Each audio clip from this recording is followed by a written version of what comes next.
Welcome to EGH British Cars. Well, the day has come. It's time to put the front apron back onto the car. It'll be the first time it's been bolted on there in over 30 years. So that should be exciting. So let's go get started. One last thing I wanted to do on here was to just run a tap through all these captured nuts, make sure that the paint's all out of them so the bolts will start easily. It's pretty easy, really.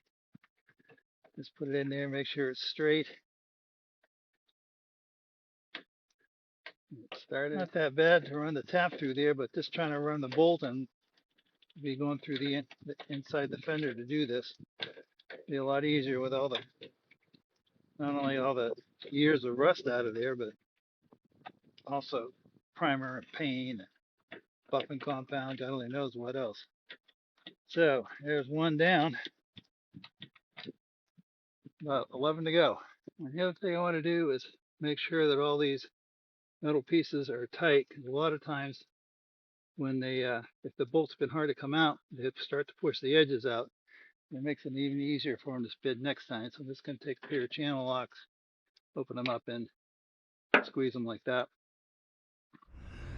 I also don't want to forget to take the block off of here. This is the block that the starter handle goes through. That'll have to come out. And we'll put that back in later. Side. And then the wiring's going to come up through these. I'm missing a protector cover there. Go put that, get one of those. Shrink tubing for this.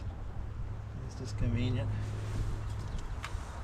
Have to be on, I don't shrink it or anything, it just slides on there fairly snugly. And we'll just cut it off flush. Like so. Okay. What I want to do is put a couple of cloths here and here. Working by myself again as usual. Maybe I'll put it down and make sure I don't scratch these fenders, because that would dearly upset me. Let's see why I wanted to put those cloths up. Too easy to miss with this thing. So it's brackets up here. First thing we do. You see this side's in, but this side's got about a ½ an inch of overlap, which tells me that I'm still fighting the damage from all the crashes that it's had over the years. So I'll need to take this back off and see if we can't widen the bottom. It's okay, it's fine up here. Just the bottom of the fenders where everything was broken and cracked. So what I'm gonna do is loosen these two body mounts, and there should be some slack in them, and I'll just try to move the bottom of the fenders apart. It's about 46 inches clear. Got most of it, but it's still just a little tight, so just a little bit of force will probably be good. What we'll do is get it a little extra wide, because when we bolt these in, the bolts will pull the fenders together, and we do need to clear these stainless steel strips.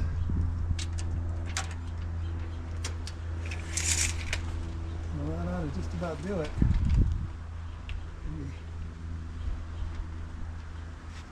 A little push. And we'll try that. Need a little extra push. It was okay at the top. It was okay at the bottom, but these edges were a little bit close together, and it almost took nothing to push these apart. I didn't even think I was pushing, and I pushed it ½ an inch. So of course it's going to spring back some too. But you know, you get a couple of guys, you can do the same thing, but I work by myself, so this is my second guy. Now you can just see the thread through there, so it's a little low. So I got to pick it up a little bit. You can see this one a little better. It's about ½ a hole off. What you can do, if you got a really stubby screwdriver, you slide it in this one and pick it up and then catch that one. So that's what I'm going to try. And that worked perfectly. Let's start it right in. I want that in a little closer. I already got the first bolt started on the other side. Need a few more of these in. We're just running them in kind of finger tight so this thing doesn't move around too much. Well, that was easier than I expected.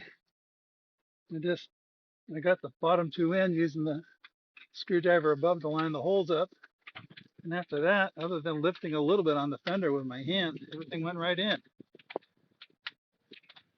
So I need to, before I tighten these up, we'll get this lined up the way I want it to line up out here, and then we'll tighten the bolts up. There it is, all installed. I have to watch which camera angle I take from, because if I get over here, sun just starts glinting off of everything. It's making me go blind. It doesn't look so bad on the camera, at least. Oh, I need to put that block in still, get that in. And then need to make up the wires. So they're a little long, but that's what we expected. They go, there's the connectors down there. So I'll shorten these up a little bit, make up the ends, plug them together. And that'll be for the lights and the turn signals, all that good stuff. You see how much harder it is to get to everything once that's in place. It's not too bad for regular tune-up stuff, but you certainly never get the radiator out with the nose on, that's for sure.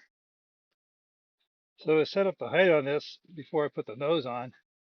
Not that you couldn't change it later, but I had it set up so I could use the starter handle to turn the engine over when I was adjusting things. It's made it a lot easier, so hopefully it won't have, this won't cause it to be incorrect. Got a little bit of metal in the way though. You see right there, someone buggered that hole up a little bit, so I'll see if I can't follow that or bend it back, and then we'll get this block in. I got this piece in and tight, but I had to loosen these up to get it to move around. It was actually off center left to right. So I'll get the starter handle, put it in, and then we'll adjust these back wherever they need to be. Well, you can see the left to right alignment's pretty good. Even up and down, it's not bad. It's just a touch low, so I'm going to wind them up a couple of threads. But I think that'll be good. I think that looks pretty good. I don't know why you'll see this, but the wrench just fits on that side. It just fits on that side. I'd say they were within about, 1/16 of each other, and that's close enough. This is in there, it turns freely, and it's almost a 1/4 inch off the bottom, so I think that's it. I don't want to push this thing up too high. Don't forget to put these 4 bolts in too. 2 here, 2 there. I used 1.5 inches, but 1 3/4 would probably be a little better, but I had 1.5 inches. It just would have made it easier to start on the other side. There wasn't that much thread showing through, but it tightened up fine. That the bolt is projected through the nut a couple of threads. Once it's done, it sort of pinched everything together. So the only thing left now to do is to trim these and wire them. I suppose I don't really need to show you guys that, so I may make this the end of the video. It is all nice and pretty with the nose back on. All one color. Long change from that car that was screwed across the pad here 2 years ago.